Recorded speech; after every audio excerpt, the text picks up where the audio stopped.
শ্ৰী শ্ৰী কৰদগুৰি সত্ৰৰ প্ৰব্ৰজনাৰ নামঘৰত আজি এভাগী বুলনি চৰা অৰ্থাৎ বাটচৰা শুভ উন্মোচন হয়।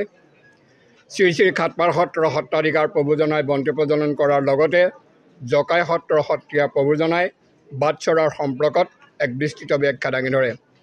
আমি আপোনালোকক জনাবলৈ পাই গৌৰৱান্বিত হৈছোঁ যে শ্ৰী শ্ৰী কৰদগুৰি সত্ৰই বিভিন্ন প্ৰান্তৰ শিষ্যবৰ্গৰ পৰা তেখেতসকলৰ শাৰীৰিক মানসিক আৰু আৰ্থিক শ্ৰমৰ বিনিময়ত আজি এই ঐতিহ্যমণ্ডিত সত্ৰভাগিত বুলনি চৰাভাগ নিৰ্মিত হ'ল আৰু সেই বুলনি চৰাভাগ আনুষ্ঠানিকভাৱে আজি শুভ উন্মোচন হ'ল।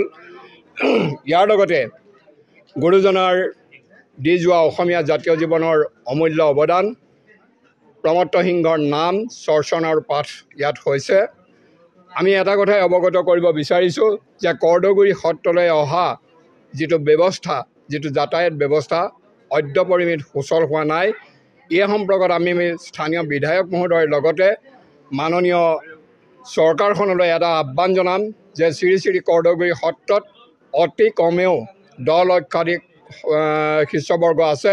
গতিকে তেখেতসকলৰ যাতায়াতৰ সুচলৰ স্বাৰ্থত বৃহত্তৰ সত্ৰখনৰ স্বাৰ্থত এই সুচল ব্যৱস্থা কৰি সত্ৰখনক গতিশীলতা কৰাত নিৰ্ণায়ক ভূমিকা গ্ৰহণ কৰিব। এই আশা আমি আপোনালোকৰ জৰিয়তে চৰকাৰলৈ আহ্বান জনাইছোঁ।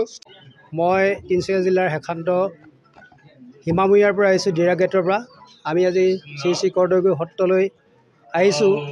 আহি দেখিছোঁ ইয়াত আমি সত্ৰখনলৈ অহা যোৱা যিটো পথ অতিকৈ দুখ লগা।